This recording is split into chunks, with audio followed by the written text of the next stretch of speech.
Kriegs Korner, Corner with the K. I'm your host, Adam Krieger. Today, I'm joined Milo Coulter. Milo and Well, I just recorded a bunch of MLB shorts. They're on the YouTube page, probably where you're watching this as well. If you're watching, um, I didn't really get a chance to introduce Milo, so he's like one of the baseball guys here. He's been killing the views and the clicks wise recently with Lindor's overrated. But thank you. what's up with you? How you been? I've been good, man. I actually have the Dodgers losing in the background, but Max Muncy just hit a leadoff triple in the ninth. So I don't know if you have that game on right now, but opening day, the hype is real, man. And got to support my team, the Dodgers. It's been a very sloppy game. Some very weird things have happened. Cody Bellinger's weird home run that wasn't a home run. Kind of one of those weird baseball rules that, I don't know, but it's great to have baseball back. It's great to see fans in the crowd, and it's a big part of my life. And so I am feeling great as a result. Yeah, Mets got their fucking game canceled tonight. They're about to be playing at 7 o'clock, which is unfortunate because this game is running at 7 o'clock. Went well past the start time of what they were supposed to be. The baseball today, and we're gonna kind of get into a little bit of what they've done to speed up the game, but it has not helped in the slightest. But yeah, I mean, so opening day, Dodgers going down. Mets are not playing until at least Saturday. It's kind of a bummer. But yeah, so like I said, Milo's the baseball guy, and we couldn't do a podcast without having the baseball guy on, especially for such a big day.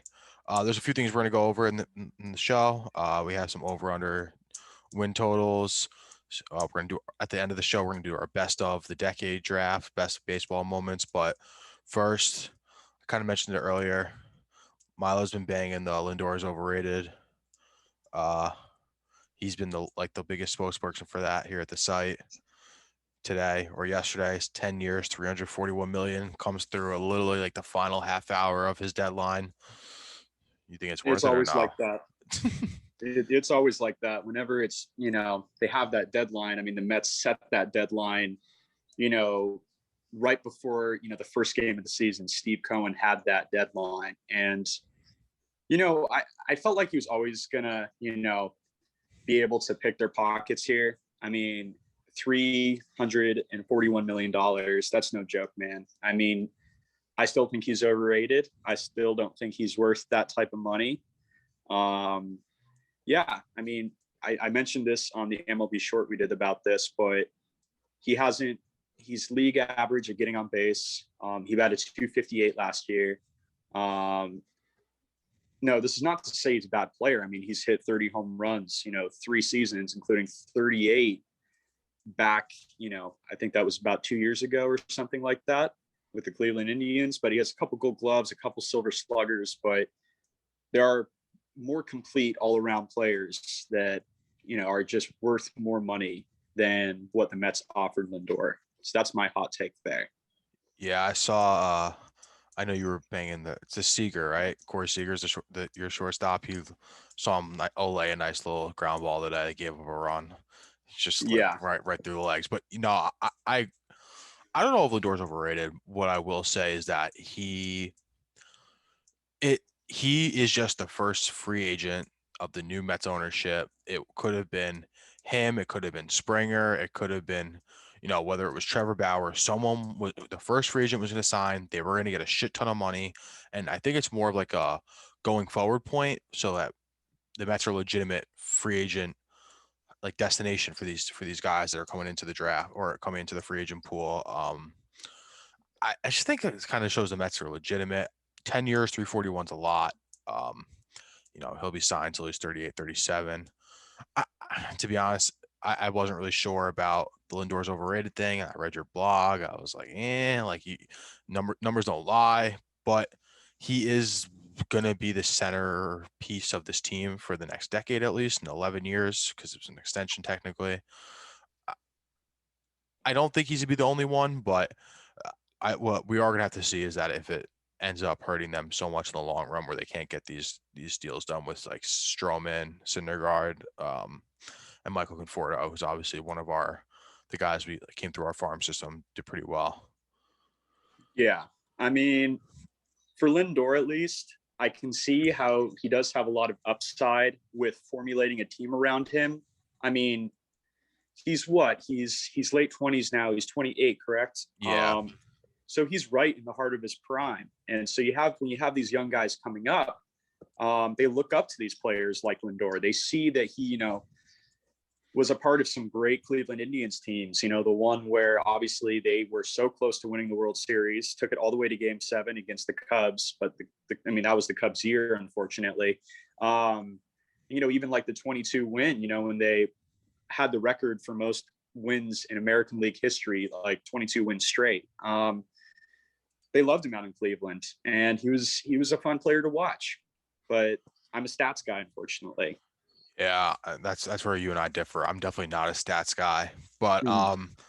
some of the other, free agent signings or non-free agent signings, the Astros couldn't come to an agreement on Carlos Correa. Apparently, they were.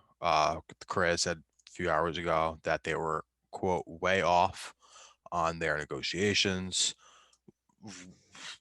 Is the cheating really what brought the Astros like dynasty to their knees? Because they were legitimate threats every single year, and then obviously they had the fucking trash cans and whatever else they were doing down in Houston. A lot of ramifications from it. Is that it, or is it just past their window? I think there's residue from the cheating scandal. I feel like deep down, there's a lot of players that don't want to have that name on their track record, and they just kind of want to distance themselves. But when you think about it too, I mean, baseball, it's a business. And so if Correa thinks that he can get more money, then he probably will go for something, maybe a better deal, probably his agent, had both of those ideas in mind. So I think it's a little bit of both personally. Yeah, it's been the free agent market this year has been feels like it's been a little bit crazier than years past. Bauer Yeah. was free agent and he was making a spectacle out of his whole thing. I know he's part of your squad now. I don't know I don't know how you feel about him. I'm definitely not his biggest fan. When it be I think he's absolutely overrated. uh, I think he's good. he's far more overrated than Lindor. I don't think any player other than a few names like Mike Trout or even Mookie Betts are worth over $40 million a year. Bauer's not one of those people. There are pitchers that deserve those big contracts. Scherzer, I mean, I know he's a little past, but I think it's ridiculous how much money Bauer's making. I think I'm glad you said it because when you're the third starter in your team, you cannot be getting the guy getting $40 million. Like Exactly. if you're not the opening day guy, if you're not the best on your team, like how are you going to make the most money on your team? It doesn't make sense. This dude just is you know, he's got his vlog camera everywhere he goes, pitching with one eye shut. It's not my. I feel like such a fucking old man yelling at the clouds and shit. But like, I like my baseball players just like doing the right thing and not fucking being an asshole online. And it's just, he's a weird dude. That's I all. agree, dude. I I had one of the people I go to school with. He played baseball in high school, and my classmates. And his coach used to have some. I think he used to play with Bauer or something, and apparently he was just kind of a stuck up. Thought he was on top of the world, and he wouldn't hang out with anybody else because he had this kind of self entitlement. And Never changed, huh? yeah, it's never really changed, I don't think. I just feel like, you know, he's like this influencer, kind of YouTuber guy that's happens to be a baseball player as well. And I honestly cannot stand influencers. So I'm a Dodger fan, but Bauer's a little too outspoken. He just doesn't really, I don't think he understands social cues sometimes. And, he publicly attacked that girl on social media. I mean, there's many instances of that, and I just feel like he can be kind of a clown. See, like, if if Trevor Bauer was actually trying to just grow the game of baseball and get new fans, and I get that the influencer way is, that is what's hot in the streets. YouTube is what's getting all the views. More and more money is coming into that side of that part of the world.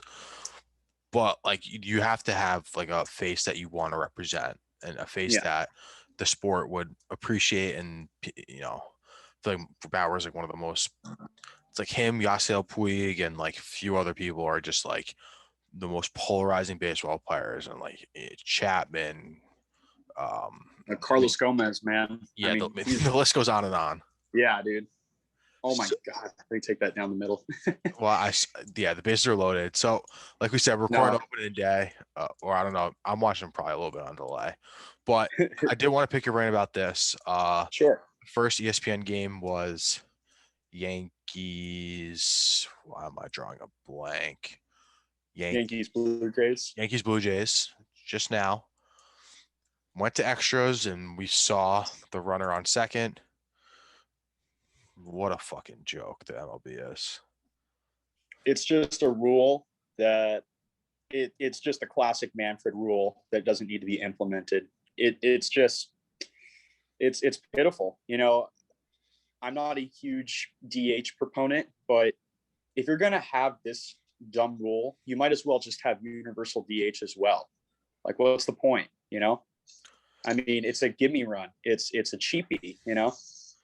Like when the games gets to extras, people are like half rooting for the games to go forever. Like I get that it's Exactly. not great for your bullpen, but like from a fan's perspective, like fuck it, we're at 10 innings and we might as well go 12 innings, might as well go 14. So why put a runner on second in the 10th inning? Like you want to do it around inning 15, like fine, whatever. No, like hopefully the game won't make it that long, but just like imagine being the pitcher now that you like that you get that loss on your record, but you didn't do anything. You gave up a fly ball would have been out one, another fly Mhm. ball, a ground ball out two, and then you're the guy's running on fucking third on 2 outs because he's on second base. A single is a run as opposed to just having a runner on first at 2 outs. It's Exactly. absolutely flipping the game on its head. Yeah, there's no more, you can't just give up meaningless singles now. It just really, it kind of, I mean, how is a pitcher supposed to relax in that situation? And, one thing about that I miss about normal extra inning games are when position players would come in and pitch. Like I remember Chris Davis, when he was an Oriole, he came in and threw like a 1-2-3 inning against the Red Sox, and it was like the 16th inning, and he got the win. And he struck out Adrian. I mean, this was years ago because he had struck out Adrian freaking Gonzalez. So Before he came to the Mets. yeah. Yeah. You mentioned that you're not a fan of DH. I think it's time for the DH. It's hard to have one set of your league doing one thing and the other not. And having pitchers like if Manfred's about getting new fans and having all that, I know we're getting into this like home run strikeout era of baseball, and it's not very pure. And there's, I know how you feel about that. You like the small ball and you like the more traditional baseball. I mean, I grew up on the traditional baseball. I'm not like if I'm coaching baseball, I'm drilling the fundamentals and the bunting and that type of stuff. But like as a viewer, I'm cool with the guys throwing 1-on-1 on the black and then guys fucking pimping home runs. But you can't have pitchers hitting it consistently because it's an automatic out. It's you're not doing anything. You get one good hitter a year. Like one pitcher can hit. You have one cool moment, goes viral, and then that's that. Like then the rest of them are just getting outs. So the way I see it, I think, oh, that's the game. I think pitchers should. I think this is why I like guys like Shohei Ohtani, man. I mean, it just proves that there are ways around it where pitchers can be brought up and raised to be multi-talented, if that makes sense. And they're athletes on the field. I mean, pitchers only play every 5 games and all they're doing is throwing a ball. So if they're, especially like Trevor Bauer, if they're getting paid $40 million, I want to see them do more than just pitch every 5 games. Yeah, but Otani's like a freak, dude, because these people are like baseball player, but it starts in college. Like pitchers only pitch, and Mm-hmm. it's just it's you're having them do too many things at once. You don't want pitchers getting hurt, and I get the versatility. And Otani's like a once in a lifetime type player. Yeah. Yeah. So we're definitely not getting too many more of those. But just the idea of listen, I'm kind of on the same page where you're paying Bauer $40 million. He shouldn't be pitching once every 5 days. He appears in like 30 games, and that's that. And that's a lot of fucking money for 30 games. I But know. I don't know if I want like him standing there and swinging at balls either, because then he gets hurt, and then all your money's on the drain, and then you lose what you're really signed him for. Yeah. No, absolutely. I just see it as, something that, there's going to be a lot of, if they do attempt to get rid of it, a lot of pitchers do like hitting too. And they might not be that good at it, but I just like the idea, the strategy of getting the 8-man on, bunting him over because it is a weaker hitter. I mean, catchers are not, statistically the best hitters on the field either.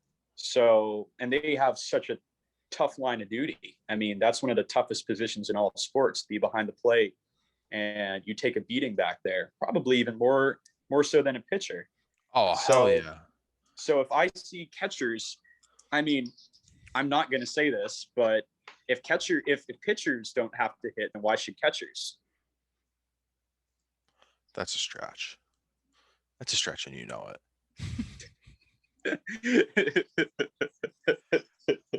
All right. We did. I had to get your opinion on that. You're not a robot ump guy, are you? What's that? You don't want these robot umps, do you? Oh God, no. Okay. Oh God, All no. right, good. I mean, as much as I hate Angel Hernandez, I mean, it's a part of the game, whether we like it or not. It's the human element. I think instant replay is great for the game, and I think that should be a limit.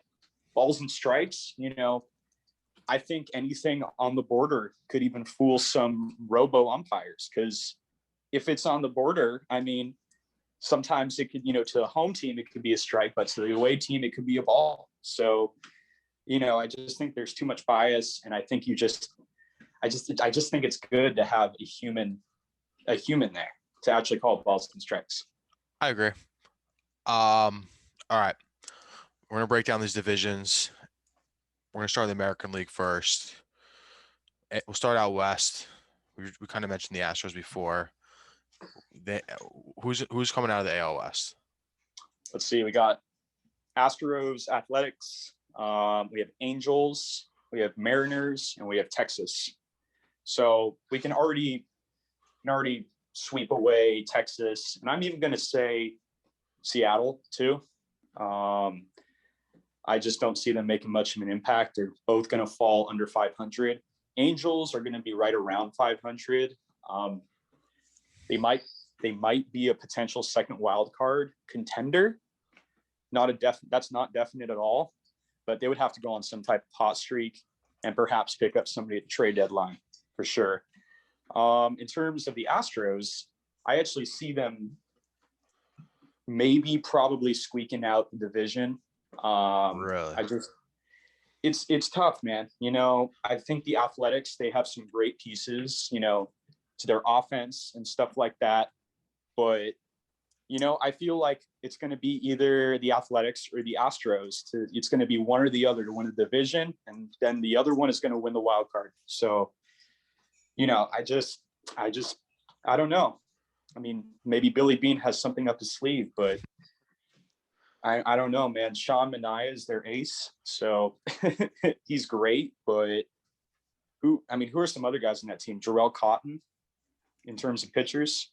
Yeah, they need some pitching help. That's, I don't think, a question. I think this is probably the worst. Might be one of the worst divisions in baseball. Yeah, it's this one and definitely the National League Central. Like those are the two worst divisions. I think it's going to take 87 games to win this division.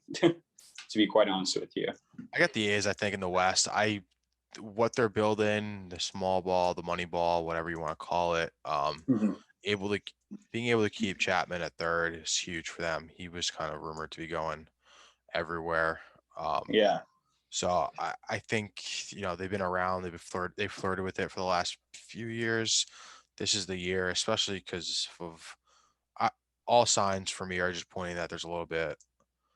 It's not the best going on in the locker room, in the clubhouse down there. If people are if Correa's openly saying that they're not, him and the management aren't even close, like there's probably some like trouble in paradise type shit going on. There is. And then Zach Greinke, I feel like, has no backbone, unfortunately. He's just an odd guy. And, I know he has some issues here and there, but, he looks for that paycheck, and he is the ace of their squad. And, Lance McCullers, he signed that 5-year deal. I just, they don't have Verlander. They don't have Garrett Cole anymore. They don't have Keuchel anymore. I mean, they're an 87, 88 win team, in my opinion. And then the Athletics, maybe they win 90, maybe they win 85. It's very tough to say. All right. AL Central. We got the White Sox, Twins, Indians, Royals, and that's it. 4? And Indians. Indians. No, I think it's Indians, Twins, White Sox, Royals. And then there's one more. Tigers. Yeah. Well, yeah. they don't matter. They played in the snow today. That was crazy. That was crazy. Cool visual for Miggy to hit that home run, but other than that, like, what are we playing baseball in snow for? Like, come on. Exactly. Well, I mean, that's a very cold part of the country. Yeah. You couldn't even see the ball. I mean, he confused it for a snowflake, and so it got out, and he didn't even know it. He thought it was a double. So, but anyways, let's not waste our time with the Tigers. They're not going to do anything here. I think the White Sox have it, but I agree. I think the Twins are a sleeper team in that division. And I think, not that they'll go far in the postseason at all, but the fact that they have so much power on that team. They have Kenta Maeda, who's definitely their ace and who's a great pitcher. I mean, then again, it was a sample size year last season, but apparently he's found something in his delivery that he never had when he was a Los Angeles Dodger. There's no telling, but I still see the White Sox winning that division. You got great pitching. You have great young offensive players.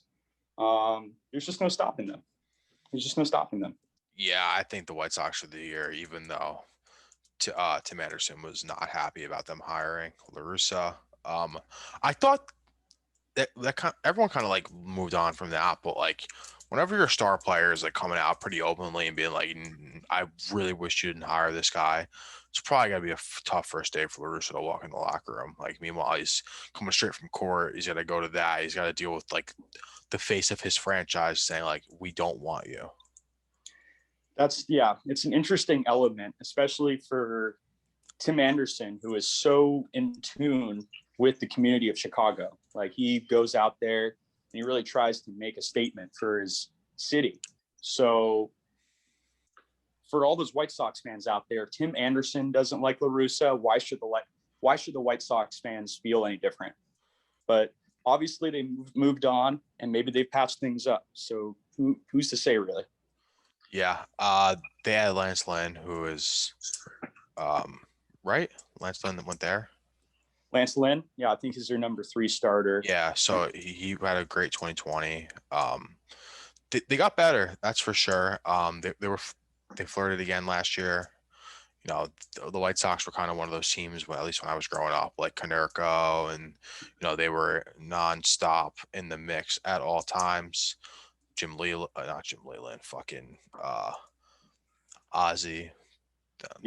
Yeah, like electric factories at all times. They've obviously have not been like that in the last decade-ish, but we're getting there again. And you were saying how Tim Anderson represents like the Chicago community, but not only that, like the Cubs are always gonna be big brother there. So he gets to speak for that kind of the underrepresented Chicago White Sox fans in that city. Yeah. Right. AL East. Sox, Yankees, Blue Jays, Orioles don't matter, and Rays do matter. Who comes out of this one? This is tough. It's a tough one. For me, it's both. I have both Toronto and New York winning between 90 and 95 games this year. And the thing with Toronto, I mean, yeah, they've acquired some great pieces, but I just don't see them as a deep playoff team. I think they've rebuilt themselves. It's going to be hard for them because they're going to be playing in Florida this year for their home games. And, I don't know. They have a great young squad, Vlad Guerrero Jr., Kevin Biggio, Bo Bichette, the list goes on and on. They have their ace Hyun-Jin Ryu. And, the nail biter today, despite, the awful rules, by Rob Manfred, that's just a preview about what a lot of these, AL East rivalry games are going to be like. And I really see a rivalry brewing here between New York and Toronto. So I think it's going to be kind of a cat and mouse game. I think they're going to just kind of flip flop over each other. And I think both teams are going to win above 90 games, 95 games, something like that. Not above 95 games, but, I could see one of them winning division and one of them winning the second wild card spot. Give me one. Yankees, Blue Jays. Who wins it? If I'm really betting on that, I would probably go with New York. Because that team has been around. I agree. I agree. I really wholeheartly wish I didn't agree. Watching the Yankees lose is one of my favorite pastimes. It's Mets winning, Yankees. It's Mets winning, Yankees losing, Jets winning, in that order of things I care about most. So that kind of speaks volume to the Mets Yankees stuff going on here. But my thing with them is that they are gonna need another pitcher. They need another pitcher every year. If Cashman is able to pull the trigger at any point before the trade deadline, they will be the team to be probably in the entire American League. But I don't know why. I feel like an idiot every time this stumbles out of my mouth, but I just for some reason can't count out Boston. Them getting Alex Cora back is I think is huge for the team, huge for their physique. They're getting their guy back. He got screwed, whether you think he got screwed or not. He got punished way after the fact when he was on a new team, new organization. So their whole organization got screwed for that reason. But I don't know, something about him coming back and their swagger back is it makes me think. Yeah, no, absolutely. I think Boston has a great offense once again. I think the pitching is the department that they lack in, but I could see them winning 85 games this year. Maybe. I also see them, potentially winning only 75 games. So Boston's a team that could, if they get on a hot streak, they could finish above 500 and go for that second wild card spot. But if, it's who knows, they could be right around 500. They're kind of a mystery team here. So we'll see how that all pans out. All right. That's the AL. National League West. Well, I guess I'll start with the NL West, and I just said it, but National League next.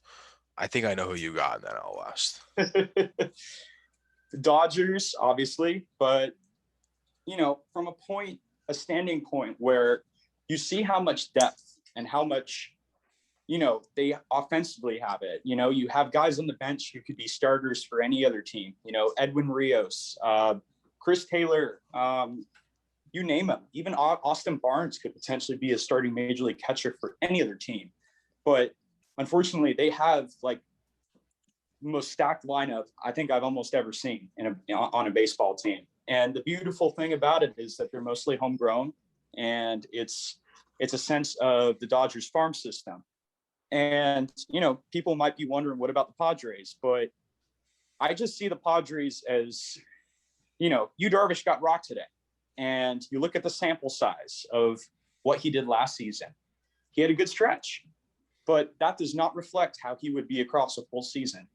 And the fact that Yu Darvish was San Diego's opening day starter, and he gave up 6 earned runs to the Arizona Diamondbacks, who are probably going to finish.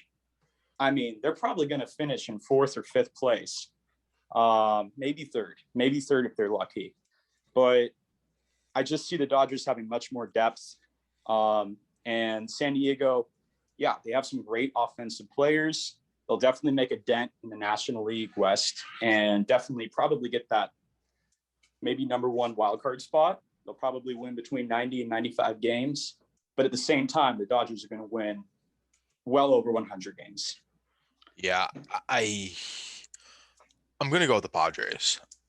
We were on the same page about you and the shortened season, and we kind of talked about that. And MLB short, but um, even though he was the opening day starter, he's probably not the best pitcher on that team. And for whatever reason, they decided to put him out there. I don't think that's a accurate representation of their lineup and their rotation. I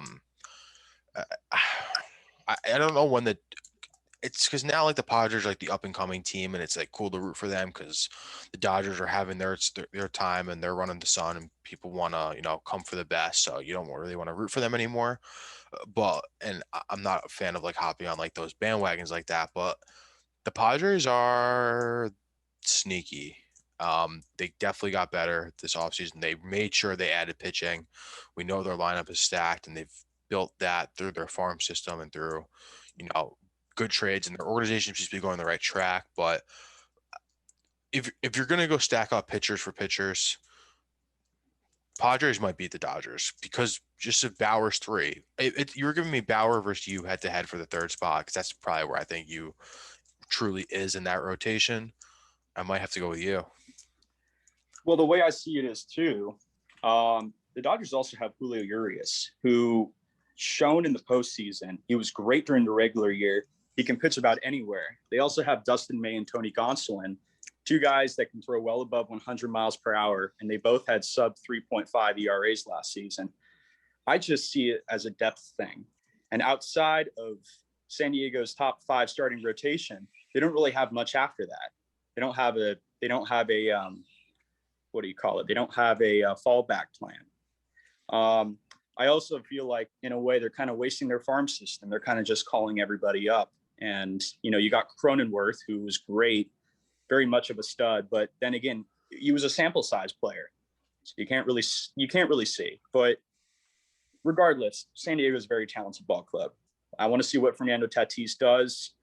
I think they overpaid him. I think they stupidly inked him to too big of a contract too soon.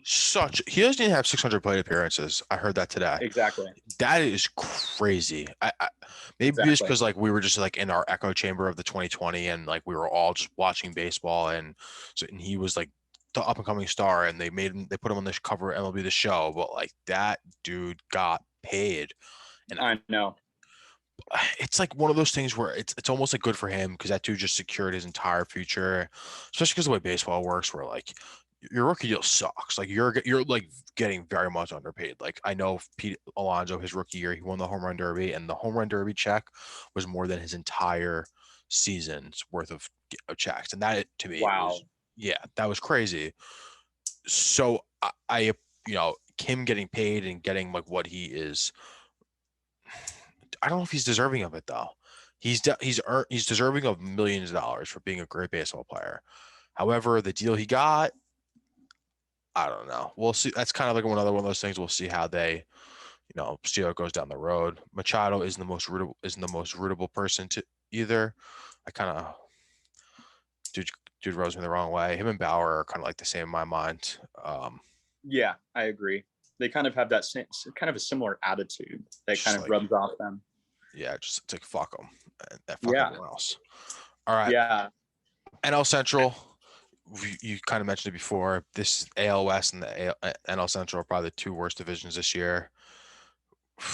Yeah. I don't know if this is like to me, this feels like the last run for the Cubs because I think Rizzo's gone after this year. I think Bryant's gone after this year. Bias too, man. I think. Yes. Yep. You're right. He's a free agent this year. After this year, like David Ross they tried to hire David Ross as like a last ditch effort to like keep the band together, and it did not work out in their favor. Theo's gone. Do they do anything or no? I think they'll win 84 games. That's where I see them landing just about. It's a very weak division, and since they will probably win around that many games, in my opinion, I can see them actually making a push for the second wild card spot. Maybe. But you still have, and it's such a weak division. I see the St. Louis Cardinals winning it. I mean, they have Jack Flaherty out there. He's a great pitcher. And, you have a great offense. Paul Goldschmidt, Nolan Arenado just signed over there. It's just, I could see them, winning 87 games. And I just don't see it, them being much of a factor as much. In a way, like, the Cubs are kind of like the Astros, where a lot of these players from, the team that won it all a few years back are not returning. And unfortunately, for the Astros, obviously, it's much worse. But yeah, the Cubs, it's similar for sure. I think I like the Cardinals pick. I do. Their pitching gives them, I think, the advantage over the Brewers, but I gotta take that outfield and the Brew Crew. Yelich is gonna hopefully have a better year than he did last year. It was pretty brutal for, a guy who's won an MVP. But Lorenzo Cain coming back, just like a lot of the right pieces. The Brewers might be sneaky. Yeah, I agree. Jackie Bradley Jr. was a great addition for them. Yup. I like that move a Solidified their lot. outfield for sure. Yeah, they solidified it, and I see a really good team. I see them possibly making a dent. It might be a close division. You might have three teams that might round out about 85 or 86 wins, and that might do it. There might even be some tiebreakers. Right. Into the one that I think is probably the best division in baseball this year. Three teams, not just because I'm a Mets fan, NL East. It's really between the Braves, Mets, Nationals. But then even the Phillies today, like I didn't. This is a really good division. It's a great division. It's the best it's been in probably the last 10, 15 years, honestly. Since the Phillies like dominance, they had the longest playout drought. Philly. I don't think this is, of those teams I mentioned, they're definitely number 4. But who you got coming out of the NL East? Braves for me. I see the Braves winning it. God damn it. I'm sorry. It's because they just didn't make that many changes in the offseason. They solidified their chemistry, and they were a great team last year. They almost beat the Dodgers. Ian Anderson's a great rookie starter. You still have, MV free. I can't even say that right.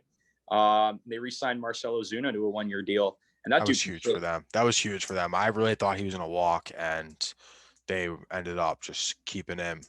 It didn't look great for them, but terrible outfielder, but he can hit, and that's all that matters. I mean, if the National League actually adopted DH, that's where he'd be, obviously. Right. The Mets, I mean, I like them a lot, and they could be a potential wild card candidate, and maybe even the division. Syndergaard's going to be out for a while. Carrasco, he's coming back, I believe, in the summertime, right? Yeah, Syndergaard should be back in the summer too. So if Syndergaard's back in the summer, we're gonna have the starting 5 will be the best in baseball. I just like now putting the shit on the record like this isn't the first like my first true like sports season, having all this like doing the podcast and all that, but like I'm just really setting myself up for like an all-time heartbreak. But like I really, really have bought into this Mets team, and sounds horrible, and I'm gonna, like I said, recording this opening day, I'm gonna laugh at this in fucking September, October, whatever's going on, when the Mets are fucking 5 games out in July and things are going off the wagon. Come August, when we always suck, but it's easy to be pessimistic as a Mets fan. It's so easy. Not even just my sports fandom is just like pessimism, like defined 101. Yeah, absolutely. Give me the Mets. I don't, unfortunately there's not really a spot for Dom Smith on the field either. I'm nervous about that. Yeah, because he has a great bat, very important bat in that lineup. I really wish that my thing is I think they're going to end up trading him sometime this season, and it's so tough because it was either Pete or him, and if Pete didn't have that Rookie of the Year season, Alonso probably we would have been rocking with Dom Smith for the foreseeable future. Most likely, they're going to try and put him in the outfield, and that's going to end up probably poorly. I get big Kyle Schwarber vibes from him in the outfield, just like kind of like lost out there. Sometimes you can misjudge a fly ball, and that's all. Like literally, we've seen that fucking kill the Cubs in big moments. Schwarber misjudging a fly ball, and Mhm. if that happens with DeGrom on the mound, like I'm gonna lose my mind. Yeah, I mean, he's a liability. God, I mean, that 2015 team was so good, and I thought you guys were going to win it all, honestly. And Come on, we're not doing this now. I'm gonna fucking start crying again, Milo. oh, I'm sorry. I All mean, right, God, I mean, you guys have been through the ringer. Edwin Diaz, man. I swear to God, I didn't know there were Mariners fans in the world until I came to Vendetta, and then having to hear them talk about Jared Kalenic makes me want to fucking.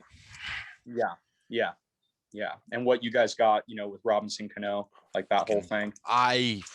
God damn it. Like that's what makes me nervous about like these huge baseball contracts, and they're getting longer and longer. They're gonna keep getting longer and longer. Like they're gonna soon someone's signed for like fucking 25 years, and we're gonna be like, you don't there's no one plays baseball for 25 years, but Yeah, Cano got that stupid fucking lifetime deal, and thank God it's the gonna. Mets got the way baseball is with the guaranteed money. At least there's insurances and shit if like when players get hurt, so you're not like actually fucked. But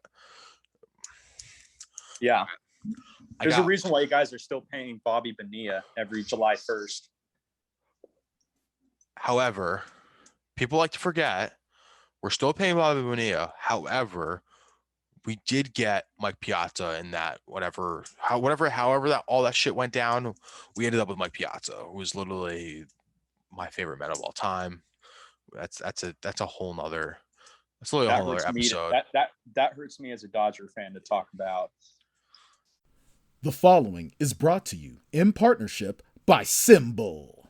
SIMBULL is a new sports marketplace where you can trade shares of professional teams like stocks. You love sports. You interested in fantasy sports without the weekly annoyance of fantasy league upkeep? Then SIMBULL's the app for you. With SIMBULL, fantasy sports is going to a whole other level. How it works is simple. You buy SIMBULL shares for your favorite sim teams on the app. When your sim team wins, you get automatic cash deposits, and you don't lose any money when they lose. That's it. So if you follow trends across football, basketball, and baseball, and you think your team is a sleeper, simply invest in your favorite sim teams on SIMBULL and watch your virtual portfolio prove you right or wrong. And if you want to get in on the action right away, Vendetta Sports Media's got you covered. Go to simbull.app/Vendetta and use our exclusive promo code Vendetta, and you'll get a $10 bonus when making your first deposit. SIMBULL, taking fantasy sports to a whole other level. Yeah. All right. So I got two more things for us. One, you kind of alluded to it when we were doing the previews, but I have a few over unders of team wins for the year. So we're gonna bang through those really quickly. You're just gonna say over under. We'll go through them, and then I do want to get into our top 5 moments of the decade each. I kind of told Milo last minute, so that's on me as a bad podcast host. So we're gonna try and get through that. But yeah, we're gonna go back and forth. List, from 2010, 2020, whatever fucking year we're in right now. It doesn't feel like we're even in a year. We're Feels just like 2019 still, that's man. what I'm saying. We're still in when I said to you, like best moments of the decade, I was like, yeah, like I don't know, 2010 to 2019, like the year we're in now. It's like, no, we're in 2021, dude. Like, fuck, Exactly. we have like just because you paused doesn't mean the world paused. All Yep. right, Braves 91.5 wins, more or less. Braves or Rays? Braves. Braves, Yep. 91.5 wins. I'd say over. Yeah, I probably will do the same. I'm going to say 94 wins for that team. All right, Red Sox 80.5. Under. I'm gonna go over. I even though we were just talking about how good the Yankees and the Rays are, but and how the Blue Jays could be. All right, Cubs 78.5. Over. Over. Yeah, over. So far I got 3 overs. It's probably not great. White Sox 88.5. Over. Over. Yeah, I'm going over with them too, actually. Astros 87.5. I'm gonna say under. Yeah, I'm taking the under here too. We kind of just talked about that. How they're not the team they used to be. They're gonna win 84 Dodgers, games. 102.5. I'd say over. I think they're gonna win 107 games. I think they're gonna destroy their franchise record for wins. Destroy their franchise record for wins. I'm going under. I mean, it's 106, so it's not really destroying. So we'll see, but I think it's still going to be over 102. Fuck Trevor Bauer. -4 wins right there. Mets 90.5. 98.5. No, Way no, under. 90, 0. So 91. I'm gonna say You gave the over on the 91. You gave the over on the Braves for 91.5. So I mean, they could both go over, but just let's go under. But I'm gonna say 89 or 90 for how many wins. I'm going over. No fucking chance. I'm going under on this team. This team is fucking built different. Yankees 95.5. Under. Yeah, me too. No fucking doubt. We just talked about how their pitching is not there yet. Yeah. Padres 94.5. Over actually. Yeah, I like that over too. Just because they still might come in second in the division, but they could still have 100 wins to finish second in that division, which would be probably like a record. But Nationals 83.5. I'm gonna say over. Yeah, I do too. Actually, this division is too good this year. Their outfield is one of the best. Having Scherzer and Strasburg. Yeah, they still have those guys. People seem to forget about that, but they still have two of the best pitchers in all of baseball, And this is the team that has like most of their core together from the World Series 2 years ago. Like, yeah, we're just talking about how these cores are leaving those teams. Not so much. Yeah. We're on the same page with a lot of it. Yeah, totally. All right. Now, best moments of the decade. I'm gonna let you go first. So after that, you can do a little bit of, we can kind of figure this out and get some research done. Sure. Milo, who you got? Best moment of the decade. So the top 5 for me, and keep in mind, a lot of this is very, it's very personal to me. There's one moment that sticks out, which is number 5, and it's when it was in 2013 when Juan Uribe came up and hit a go-ahead 2-run home run over the Atlanta Braves to propel them into the National League Championship Series. When I was younger, I had never seen Dodger Stadium rock so hard, and it kind of changed me there. I know, that's probably not the choice for everyone, but as a Dodger fan, that moment really hit me deep, definitely. For number 4, this is very underrated, and I hate the team who did it, but I think it's a great moment. But Travis Ishikawa's pennant-winning home run for the San Francisco Giants in 2014. They were one of the weakest teams to ever make the World Series, but they dominated. They came back, I think this was the year where they came back 3-1 against the St. Louis Cardinals, and they pushed it to a 7th game. Travis Ishikawa hit a pennant-winning home run in Game 7 of the 2014 National League Championship Series. I thought that was a fantastic moment, even though I'm not a Giants fan. Number 3, I'd have to go with the Cubs winning the World Series. And just that Game 7. Actually, there's another moment in Game 7 that I'll do separately. You're probably thinking the same one as me. But just the rain delay and the rally that got it going, the RBI double by Ben Zobrist, it was magical. And, I was hanging out, I lived in another state at the time. A very good friend of mine was a Cubs fan then, and we were all celebrating. And even though I wasn't a huge fan of the team, I just felt it was just one of the most joyous moments I've ever experienced with people. Just one of the greatest moments in baseball history. The Cubs curse ending, like no matter what team you root for, like that is, everyone will remember what year that was. Everyone remembers, Chris Bryant making the final out. Everyone remembers that fucking game, of course. Yeah. So yeah, no matter how you feel. Yeah, absolutely. Oh, crap, I got out of here. And then another moment comes from that very game.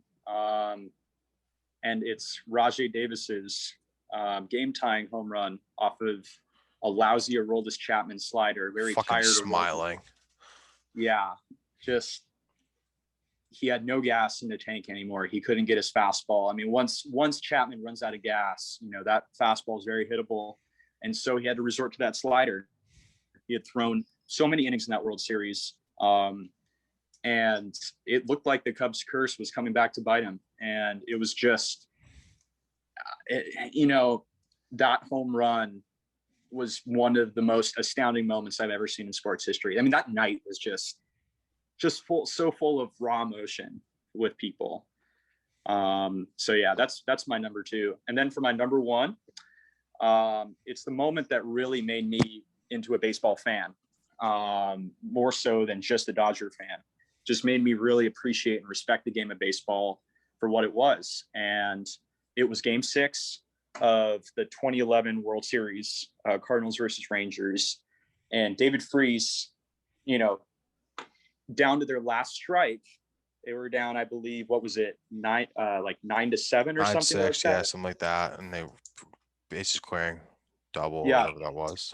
Yeah, and just out of the reach of Nelson Cruz's head, and terrible outfielder there. He would have, that dude's never ever lived that down. I don't know why, because if it was maybe it was 2011, it was the start of the new decade, but I just feel like that dude is specifically remembered for not misjudging that fly ball. And people don't realize it, but Nelson Cruz is one of the greatest hitters of our time. Yeah, and he gets better with age. I mean, whoever he plays for, seemingly, whether it's Texas back then, or Baltimore, or Seattle, for a few years, or Minnesota now, he'll always hit 300. He'll always hit 40 home runs, and he'll always have an OPS of 1 point something, and he's always at the top. And this moment, obviously, I'm talking about the other side of it, but just that was such a big play. That triple. And then obviously, Lance Berkman ties the game again after a Josh Hamilton 2-run homer. And then then you got one of the craziest home runs. That was David Freese's night. And he even made an error in that game that allowed base runners to score, not on the play itself, but next batter. And I don't know, man. It's just, yeah, it's baseball. It really is something special. That made me love the game, man. All right, you did take a few of mine, but don't worry, I have a few replacements. I'm sorry, I apologize. No, you're good. I don't know. This is probably my number 1 baseball moment of all time as a not as a Mets fan, but that Blue Jays Rangers 8th inning, and I forget what year it was now, where the Batista, the infamous, it was 2015 for sure. The infamous Batista bat flip. Its tattoos have been made. It's still the poster of bat flips. It is what kind of felt like it started this bat flip saga era, whatever you want to call it. But that moment, the playoffs, him still standing pretty much in the batter's box while I think it was Tulo was about to score, or whoever, maybe Pilar was about to step on home. Yeah, they were about to score. Toronto going nuts. It felt like it was a hockey game, an old school soccer, European hooligan situation. Beers on the field. I don't know why. But that energy, that energy has never been felt in a baseball game before. Yeah. That was such a weird inning too. I mean, the errors, the everything.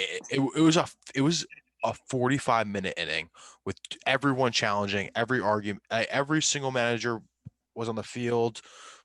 It just an all-time baseball moment.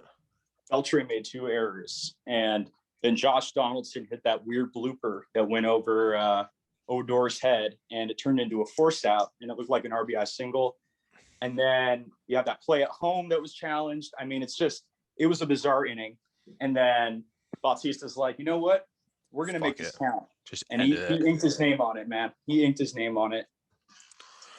All right. So that's my number. That's got to be my number 1. So you got Cubs 2016 World Series and the Rajai Davis home run. I am taking, now this one, stakes a lot less serious, but Bartolo's Colon's home run. Uh, Gary Cohen on the call. Maybe it's because I'm a Mets fan. Definitely because I'm a Mets fan. But like, just a guy who's been in the American League his entire career, pretty much coming, hitting a home run in Petco. It's out of here, out of here. Everyone's just dying laughing. I know. They pull the invisible bullpen, the empty dugout trick when he gets back. Like, They just had the giant heads of Bartolo waving in the crowd, man. just like baseball. It's the only reason where like I'm like 99.9% like for the DH in both leagues, but like if we ever get another 0.01% moment like that, they're special moments and they don't really ever get forgotten. So that's my Yeah. number 2. Number 3, the 2017 World Series game, Astros Dodgers, 13-12. Just like a ridiculous baseball score, but just like the back and forth, the run scoring, just like the energy, of course it being in the World Series, just like the home runs, the matching, the back and forth, just felt like a 12 round like boxing fight. Just another one of those moments where just baseball felt like it wasn't baseball for a few minutes. It You have a that different game makes perspective me on that game. sad. I was just saying. That game makes me sad as a Dodger fan, as it would. It just, looking back, I could have respected the game more had the cheating scandals had not come out, obviously. But you really see that Kershaw, was throwing his off-speed pitch, and these guys were totally laying off of it. And every time there was a fastball, you could hear a whistle. I'm not going to go into the cheating scandal, but the fact that the Dodgers, and this is what makes this game even more impressive. The Dodgers were able to fight. They were able to fight against the cheating team. They were able to do it without cheating, without any of that. They were able to put up 12 runs. And, the fact that they were able to do that, I mean, I remember one of the clutchest moments in that entire game was Chris Taylor's single up the middle that, Yasiel Puig had that two-run homer in the 9th inning. And then Austin Barnes gets on base with a hustle double that, oh my God. And then Chris Taylor lines a single up the middle down to their last strike with 2 outs. That's one of my favorite baseball moments of all time. And they were so close to winning that game. It hurts my heart to even think about that game. I feel like it's one of those things where like now they won, you get to look back, laugh about it. It's all good. Yeah. Like if they didn't win this year, like Braves ended up going to the World Series this year, different story. That might still be like the dagger, but yeah, winning solves all wounds. Yeah. Yep. All right, exactly. my number 4, I gotta go. Daniel Murphy's fucking home run stretch in 2015. You just got to hurt me more, Adam. Again, it's my bias. That was one of the most insane division round matchups I can remember. Dude. They couldn't beat Kershaw. They beat Greinke. You had Syndergaard, Thor. Syndergaard, DeGrom. Everyone just pitching. Harvey was still around at that point. God, it's just. And Harvey was good then, still.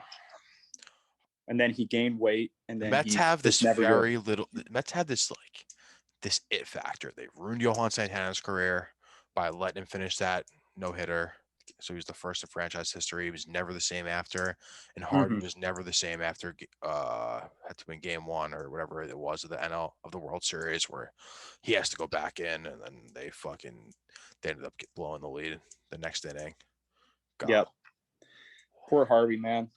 I mean, he's so washed now. I think he's on the Orioles or something like that. Listen, he was on the Rays for a little bit. I don't know where he's at nowadays. It's just baseball. It's just everyone fucking moves around so much. He's like Tim Lincecum, man. Great for a stretch and just nothing now. That was way too nice to Matt Harvey to describe him to fucking Tim Lincecum. Lincecum was a freak, and for like a longer period of time. It was more than just one good year with Lincecum. Harvey had like 2-3 years tops. At least it's what it felt like being a Mets fan because we were always fucking losing. Yeah.